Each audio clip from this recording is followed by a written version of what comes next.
અબડાસા તાલુકા પંચાયત કચેરી નલિયા ખાતે પ્રમુખ મહાવીરસિંહ જાડેજાની અધ્યક્ષતામાં સામાન્ય સભા યોજાઈ હતી। સામાન્ય સભામાં વર્ષ 2025-26નું સુધારેલું અને આગામી વર્ષ 2026-27નું રૂપિયા 35 કરોડ 29 લાખની પુરાંતવાળું અંદાજપત્ર સર્વાનુમતે મંજૂર કરવામાં આવ્યું હતું। બજેટમાં 15મા નાણાં પંચની ગ્રાન્ટના વ્યાજ અને બચતમાંથી ગ્રામીણ વિકાસના કામોને પ્રાધાન્ય અપાયું છે। સભા દરમિયાન વાયોર સીટના સદસ્યએ ઝઘડિયા, ગોયલા, મોખરા અને વલસરા સહિતના ગામોમાં પીવાના પાણીની સમસ્યા અંગે રજૂઆત કરી હતી અને મીઠી ડેમનું પાણી ઉપલબ્ધ કરાવવાની માંગ કરી હતી। આ બેઠકમાં તાલુકા વિકાસ અધિકારી સહિતના ઉચ્ચ અધિકારીઓ અને ચૂંટાયેલા સદસ્યો મોટી સંખ્યામાં હાજર રહ્યા હતા।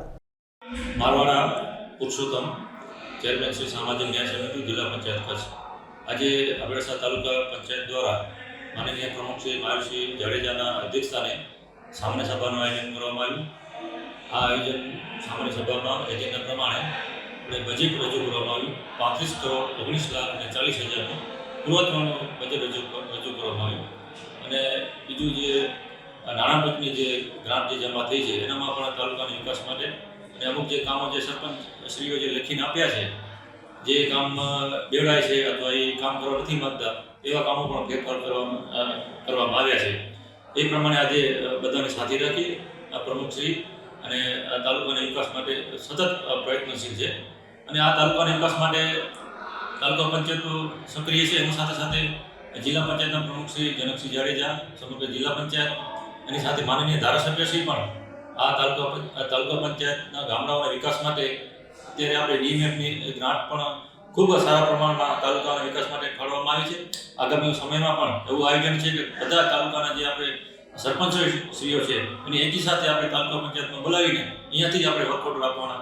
એના સિવાય આપણે જોઈએ માનનીય ધારાસભ્યશ્રી દ્વારા અનેક વિકાસના કામો, રોડ, રસ્તાઓ, પુલિયાઓ, હાઈસ્કૂલ, કોલેજ, દરેક આપણા તાલુકામાં વિકાસની દ્રષ્ટિએ વાત કરી અનેક વિકાસના કામો થયા છે। માનનીય સાંસદશ્રી પણ એમના આપણે ડીએમએફની ગ્રાન્ટમાંથી, પોતાની ગ્રાન્ટમાંથી અનેક વિકાસના કામો એમના દ્વારા પણ આ તાલુકાના વિકાસ માટે સતત પ્રયત્નશીલ છે। આપણે તાલુકા ભારતીય જનતા પાર્ટી, આપણા જયદીપસિંહ જાડેજા અને સમગ્ર ટીમ, તાલુકા પંચાયત હોય, તાલુકા ભાજપ હોય, જિલ્લા ભાજપ હોય, દરેક રીતે આપણા અબડાસા તાલુકો છે કેમ આગળ આવે, કેમ વિકાસ થાય અને માળખાકીય જે સુવિધાઓ છે મળી રહે એના માટે સૌના પ્રયત્ન છે।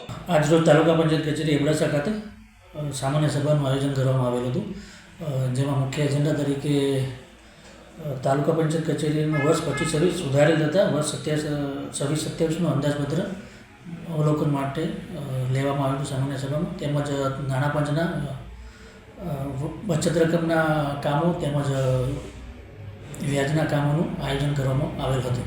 આજે જ્યારે તાલુકા પંચાયતની અંદર તાલુકા પંચાયતને સામાન્ય સભા ભરવામાં આવી તો પહેલાં તો આપણે બજેટ રજૂ કરવામાં આવ્યું અને સર્વાનુમતે બજેટ પાસ જિલ્લા કક્ષાએ મોકલવામાં આવ્યું। અને બીજો મુદ્દો જે તલાટીઓની ઘટ બાબતે રજૂઆત થઈ તો આ સરકારે આપણા તલાટીઓ બધા જ પૂરા જ હતા, પણ બીજી નવી ભરતીના કારણે જેઓ તલાટીઓ બીજી જગ્યાએ ગયા છે તો આપણી જે નવી અત્યારે જે આવશે તેની અંદર આખો ઘટ પૂરાણ થઈ જશે અને તાલુકા કક્ષાએ જે પણ સ્ટાફની ઘટ હતી એ પણ પૂર્તિ થઈ ગઈ છે। અને એ રજૂઆત પાયાવી નથી કે કારણ કે તાલુકા પંચાયતમાં એસો ચાર્જમાં છે અને બધા જ ગામોની અંદર કામ બરાબર કરે છે। એમાં દબાણ છે એનું જે અટાટેકની ગટરનું પાણી આવે છે, તારા તરફ નાવા ધોવાનું જે ગરીબ માણસો મજૂરોને આવે છે એ આખો ગટરથી ભરાઈ ગયો છે એનું। અને ત્રીજું જંગલિયા ડેમ જે લીપડી ખારનું પાણી આવે છે એ ખરાબ છે। જંગલિયા, ગોયલા, મોખરા, વલસરા અને વાઘાપતર એ પાણી બંધ થયું જોઈએ અને મીઠી ડેમમાંથી પાણી દેવું જોઈએ એની રજૂઆત કરી। અને બીજો તલાટી 30% હજી ઘટશે અને માણસ બધા તલાટી રહે છે નલિયામાં। માણસો બિચારા પંચાયતમાં જાય તો તલાટી નહીં આવે તો તલાટી પંચાયતમાં જાય, એ ખોટા ધક્કા ન ખાવા જોઈએ। ચોથો મુદ્દો સ્કૂલમાં હજી સુધી શિક્ષક નથી। ધારાસભ્યશ્રી કહેતા હતા કે હવે ભૂલ થઈ ગયા હજી ધારાસભ્ય સાહેબને ખબર નથી કે શિક્ષક પણ નથી અને તલાટી નથી, પછી એસો 2.5 વર્ષથી એસો નથી। તો આ બધી ભાજપની સરકાર છે, તાલુકો જિલ્લો બધી ભાજપના, પહેલાં કહેતા કોંગ્રેસ હતા, હવે તો બધું ભાજપનું છે ને, તો હવે તો આ બધા ભરતી કરો।